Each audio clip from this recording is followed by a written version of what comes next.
Okay, welcome to this masterclass. We're going to be discussing here the topic of overcoming bias and improving critical thinking. And we're going to get into exactly why this is important to us here at Collective Evolution. But before we do that, let's introduce who's going to be bringing you a lot of this information and teaching a lot of this stuff as we move through it very playfully and curiously. Dr. Madhava Setty. The story behind how this came to be is I was reading his book called Woke. And in that book, he talks about sources of biases a lot. And the way he broke it down was extremely interesting. And I thought to myself, this would be a very powerful course in improving the way we critically think and bringing awareness to bias. So I reached out and said, hey, why don't we do this? And so he's going to be here guiding a lot of this course content. Welcome to this, Madhava. Happy to have you here. Yeah, thank you for having me, Joe.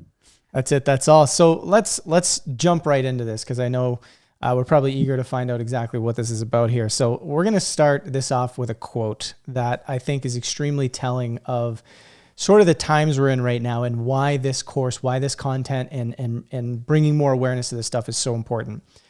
And the quote is by E.O. Wilson, and it goes, "We are drowning in information while starving for wisdom.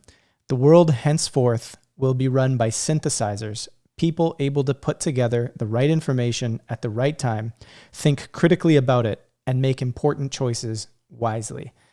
I thought that was extremely powerful when I read this and fit it into the context of what we're talking about here. Madhava, what are your thoughts? You made the excellent point about synthesizing.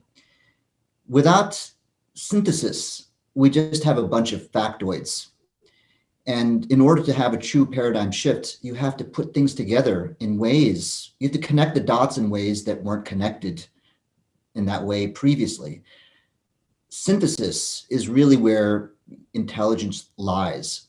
And that's where wisdom lies, is to put it together in a different way. So that should not be lost. That was a really great part of that quote.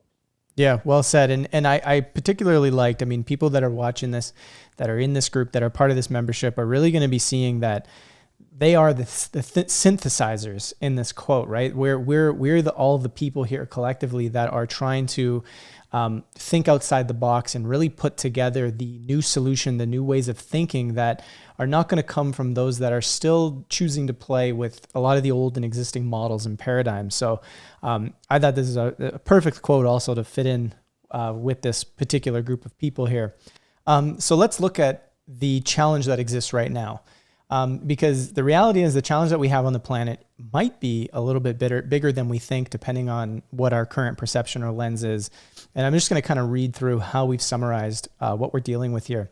We exist in a time where information is coming at us from all angles, and there is a lot going on.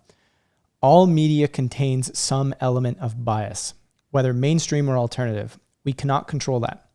We can only control how we respond to what we are being told.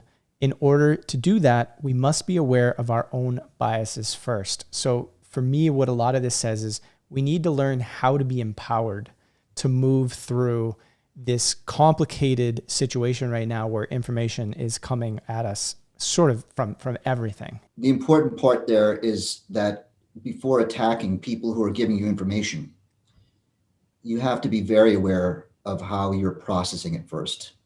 This is a personal effort to know more, to be more clear, and as we said before, to improve critical thinking. This is a personal journey. Mm-hmm. So that's where our focus should be. That's what we're trying to do here, is rather than criticizing other people for giving you biased information or inaccurate information, let's look at our filter first, our own biases. Well said. So as we navigate our fast-paced information world, it can be hard to know how to make sense of what is going on at face value, meaning so much information is coming up. What is actually going on? We need to develop these critical thinking skills, the intuition, which is a big part of stuff we're going to be talking about here throughout the course of this membership, and understanding bias and improving our conversations, right? This is a big part of this is we need to be able to come together in community and come together in conversation. We notice that conversation is breaking down hugely. And one of the biggest things that we hear a lot is, I don't even know how to communicate with people anymore. It's almost like we can't talk. And then what happens is we want to retreat into not talking anymore, into not relating with people. And when we start to do that, we're only increasing the echo chambers. We're increasing the polarity. So the actual answer here is to actually say, well, we need to be able to communicate.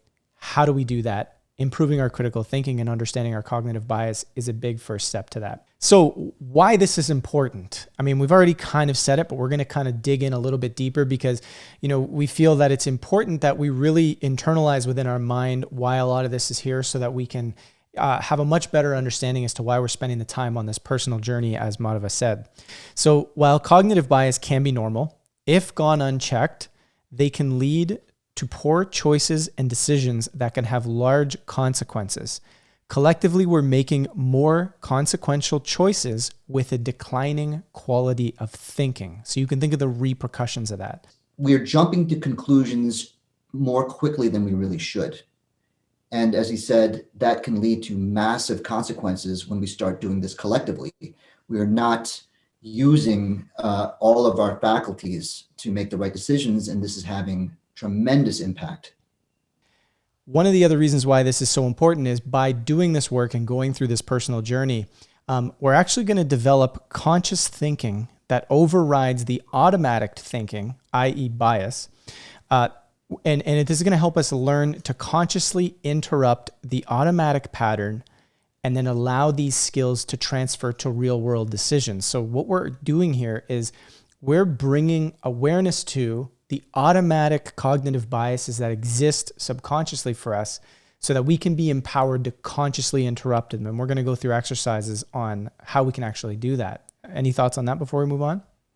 Yes, the interruption part there should not be lost because we are accessing an element of our minds or awareness that we don't often use. And for all you meditators out there, that's actually what you're doing. It's a kind of metacognition of being aware of how we're cognizing things. And that is really, really important. And we're actually accessing something that is profound. We have that ability, but we have grown accustomed to not using it. And that's what we need to bring to this discussion here and into this endeavor. Well said. So let's consider this. If two people of the same level of knowledge were completely free of all bias, how could they ever reach different conclusions about a narrative or piece of evidence? What would the source of their disagreement be? And the suggestion here is there wouldn't be any. Now, Madhava, I know you're passionate about that point, so break that down a little bit. This is something that takes some time to unpack. So first of all, let's assume we have two people that have the same knowledge base, whether they're both physicists or they're both homemakers, whatever it is, and you present them with information. If there were no bias in either individual, how could they come to different conclusions about the veracity or the meaning of what they were being told? That doesn't mean that they're all going to say, oh, this is what it is and this is what it isn't. To be perfectly honest with you, more likely, they'll both come to the same conclusion that it's probably this, but there's uncertainty around it. Mm-hmm. You see what I'm saying? Now, if you compare two people, say someone with a enormous background of information and knowledge from their background, compared to someone who does not have that, they're likely going to come up with two different conclusions. But the person who is less informed will have a greater level of uncertainty about what's being said than the person who has this background in the information. The important point there is that there'll still not be any disagreement. Where would the disagreement arise? There wouldn't be any. The person who does not have access to the same level of information would say, well, I don't know, but I can't say that you're wrong, doctor or professor or whatever. And it leads us to, this is what's really important, which is, I believe the next slide. Maybe you should read that right now, Joe. Yeah. So when bias is eliminated or brought to awareness, knowing becomes convergent. In other words, we may have different degrees of understanding, but we would never be in disagreement. Knowing becomes impersonal, or better stated, universal. Connecting to a universal knowing, and universal consciousness requires us to eliminate bias. So let's unpack this further, because there's a lot of really important pieces here. Yes. This is where we are linking our cognitive mind with a universal knowing, a collective knowing. If we are a species that has no biases whatsoever, which may or may not be possible, but let's assume that it is, we would all be in agreement, or at least accept the fact that I can't know something. And the kind of planet that we have right now, we can see that there are people on both sides of every opinion or matter at hand that are arguing with each other. But if there were no bias in our minds individually, then collectively we can start to form a greater understanding. And that's what we mean here when we say it's impersonal. Once you stop identifying yourself with what you know, knowing now becomes a collective effort. And this is, we're pointing at something very, very deep and profound here, which is that there is really only one knowing. There's only one mind collectively. And I believe that's what we're being called to do. And the greatest sign of that is that we're arguing with each other about everything.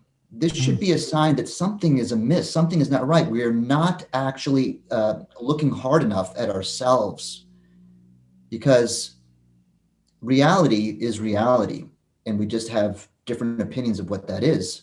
And we can eliminate that using these exercises. That's my hope. Yeah, I mean, one of the key things for me here is even the idea, I mean, you touched on it, even if we may not be able to fully eliminate bias, by raising our consciousness around it, i.e. bringing it to awareness. Like when we talk about the idea of what does it mean to raise consciousness, it's to bring more awareness to something. And what you're alluding to is the power of bringing greater awareness or raising consciousness around the issues that we have in the way we're thinking and the way we're going about things, which, as you can relate to, I'm sure everybody watching this, is a very important piece to our time right now, is navigating the difficulty. Hold on a second, Bill. Here's another point about that. And that was well said. And let's take a look at what we mean by convergent.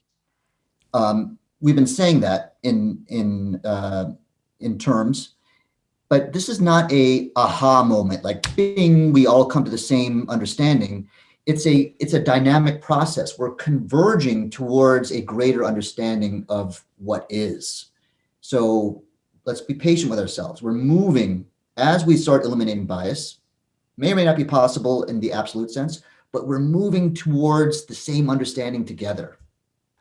So let's move on here. One final note. The purpose is not to convince people of your own ideas. It's not to use argumentative skills to win debates. It's to improve communication, sense making, and advance humanity. So again, this isn't, hey, I'm learning these skills, I'm learning these techniques, I'm raising my awareness around this stuff so that I can go into a family setting and know how to win at the table, or know how to one up somebody in a conversation, or destroy somebody in a debate. This is really about a bigger picture, a greater sense of wholeness, which we're going to get to when we talk about the ethos. But what are your thoughts on this piece here? Yes, this is not about winning in the conventional sense, whether it be an argument or what have you. The real effort here and what we're striving for is about moving forward together. That is actually the goal here, and it's possible. I personally believe that it is absolutely possible. We just have to make the effort. That's what we're trying to do. And here's the thing. I admire all of you who've decided to sign up for this course and participate. This is going to be an active participatory course. And here's the nature. The fact of the matter is that you're curious. You're curious about knowing this or learning about this. And curiosity by its own nature is playful. Mm-hmm. If you're not playful, there's no joy in this. This should be a joyful practice. And let's also not forget that we're critiquing ourselves here. I'm critiquing myself. You're critiquing yourself. I'm critiquing Joe. No, I'm just kidding. Joe is critiquing himself too. So in order to critique yourself, you have to, at least for the time being, not take yourself so seriously. And this is a huge impediment to what we're facing right now, is that everyone is taking themselves so seriously. So I invite all of you to give yourself some credit for being curious and have some compassion for yourself, because you're doing a really amazing thing here by not taking yourself so seriously. We're going to talk about some very serious issues, but beneath that, at its foundation, is a sense of curiosity, playfulness, and lightheartedness. Yeah, very, very well said. I think it's a good moment, everybody just take a breath, just to really embody that ease, embody that curiosity and that playfulness. And remember that, we're not in this like tumultuous time of like, we all should be suffering and struggling, but to be aware of, hey, there is some intensity going on outside, and there is some difficulty in the way we're communicating, but that doesn't mean we need to get stuck. We may momentarily experience some of these emotions, but there's something deeper there that improves when we embrace the ease, embrace the curiosity, and embrace the playfulness. We can move through this a lot more easily.